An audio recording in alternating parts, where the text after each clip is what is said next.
నమస్తే, నేను Yogita. Welcome to సత్యాగ్రహి. తన గొంతుతో కోట్లాది మందిని ఉర్రూతలూగించిన జానపద కోకిల ఇప్పుడు కన్నీళ్ల పర్యంతమవుతోంది. తెలంగాణ గడ్డ మీద నుంచి పుట్టిన ఒక సామాన్య గొంతు ప్రపంచవ్యాప్తంగా గుర్తింపు తెచ్చుకుంది. కానీ అదే గొంతు ఇప్పుడు వివాదాల్లో చిక్కుకుంది. నిన్నటి వరకు ఆమె పాటలు వింటే జనం మైమర్చిపోయేవారు. కానీ ఇప్పుడు ఆమె తమ్ముడి బ్యాంక్ అకౌంట్ను చూసి సాక్షాత్తు సైబరాబాద్ పోలీసులే మైమర్చిపోతున్నారు. మైక్రో ఫైనాన్స్ పేరుతో జరిగిన వందల కోట్ల భారీ కుంభకోణంలో ఇప్పుడు మంగ్లీ తమ్ముడు శివ చౌహాన్ పేరు బలంగా వినిపిస్తోంది. నాకేం సంబంధం లేదు, నేను పాటలు మాత్రమే పాడుకుంటా అని మంగ్లీ చేతులెత్తేసినప్పటికీ తమ్ముడి బ్యాంకు ఖాతాల్లో కదులుతున్న నోట్ల కట్టలు మాత్రం వేరే కథే చెబుతున్నాయి. అసలు ఈ స్కామ్ ఏంటి? అమాయక గిరిజనుల రక్తాన్ని పిండి ఆ డబ్బును నిందితులు ఎలా దోచుకున్నారు? మంగ్లీ తమ్ముడి అకౌంట్లోకి ఆ కోట్లు ఎలా వచ్చాయి? ఆమె ఢిల్లీకి ఎందుకు వెళ్లారు? ఈ వీడియోలో అపూర్తి వివరాలు చూద్దాం. ముందుగా ఈ మోసం ఎంతటి దారుణమైందో అర్థం కావాలంటే మనం నల్గొండ జిల్లాలోని పిఏపల్లి మండలం పలుగు తండాకు వెళ్ళాలి. ఆ చుట్టుపక్కలున్న పడమటి తండా, చింతల తండా, నక్కలపెంట, వద్దిపట్ల లాంటి గ్రామాల్లో రైతులంతా ఆయకట్టు కింద 2 పంటలు వరి పండిస్తూ హ్యాపీగా ఉండేవారు. చేతిలో ఎప్పుడు పైసలుండేవి. సరిగ్గా ఇలాంటి టైంలోనే రమావత్ మధు అనే కింగ్ పిన్ తన టీంతో ఎంట్రీ ఇచ్చాడు. మీరు మా మైక్రో ఫైనాన్స్ లో డబ్బులు పెడితే మేము మీకు చుక్కలు చూపిస్తాం, నెల నెల కళ్ళు చెదిరే వడ్డీలు ఇస్తామంటూ ఆశ పెట్టాడు. అంతే, ఆ అధిక వడ్డీ ఆశ గిరిజన తండాల్లోని అమాయకులకు శాపంగా మారింది. చేతిలో ఉన్న డబ్బులే కాకుండా ఇంకా ఎక్కువ డబ్బులు వస్తాయనే ఆశతో బయట నుంచి కూడా తెచ్చి మధు చేతిలో పెట్టారు. అడ్డంగా మోసపోయామని తెలిసేసరికి అంతా అయిపోయింది. తీరా చూస్తే ఇప్పుడు కోట్లు వసూలు చేసిన ప్రధాన నిందితుడు రమావత్ మధుని సైబరాబాద్ పోలీసులు అరెస్ట్ చేశారు. దీంతో ఈ మోసంలో ఉన్న అసలు నిజాలన్నీ ఒక్కొక్కటిగా బయటకొస్తున్నాయి. మరి ఈ గిరిజనులకు అన్ని కోట్లు ఎక్కడి నుంచి వచ్చాయనే కదా మీ డౌట్? అక్కడే ఉంది అసలు ట్విస్ట్. వీళ్ళేమీ ఆస్తులు అమ్మేయలేదు సార్, అప్పుల పాలయ్యారు. ఎకరం తాకట్టు పెడితే ప్రైవేట్ బ్యాంకులు 2 లక్షల రూపాయల రుణం ఇస్తాయి. దాంతో కొందరు రైతులు తమకున్న 20 ఎకరాల పొలాలను బ్యాంకుల్లో తాకట్టు పెట్టేశారు.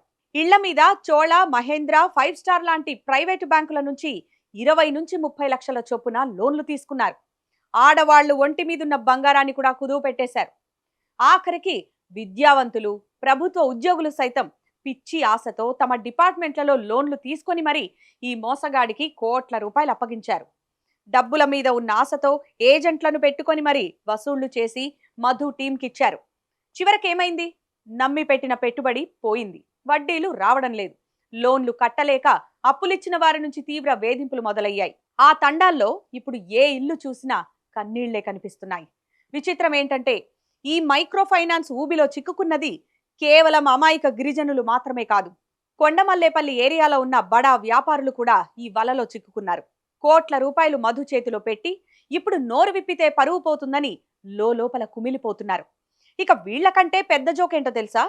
దేవరకొండ నియోజకవర్గంలోని అధికార ప్రతిపక్ష పార్టీల నాయకులు కూడా ఈ రమావత్ మధు మాయమాటలకు పడి లక్షల రూపాయలు సమర్పించుకున్నారు.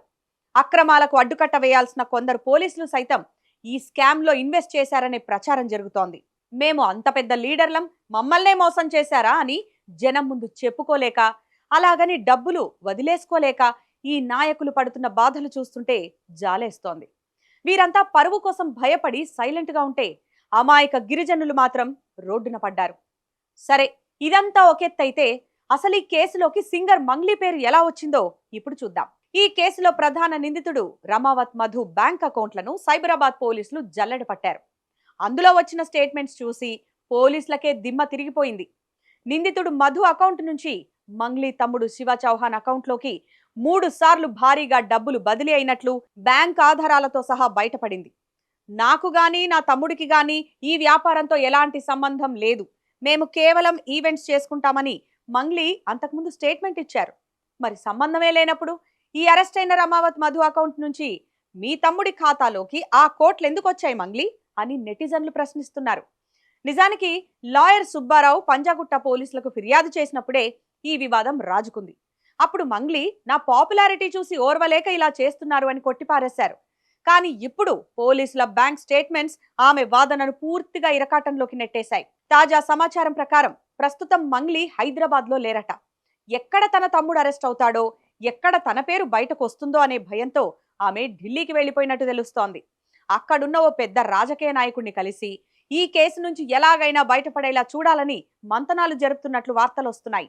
బాధితులు మాత్రం ఒకటే చెప్తున్నారు, మేము మంగ్లీని చూసే ఈ మైక్రో ఫైనాన్స్ లో డబ్బులు పెట్టామని ఆరోపిస్తున్నారు.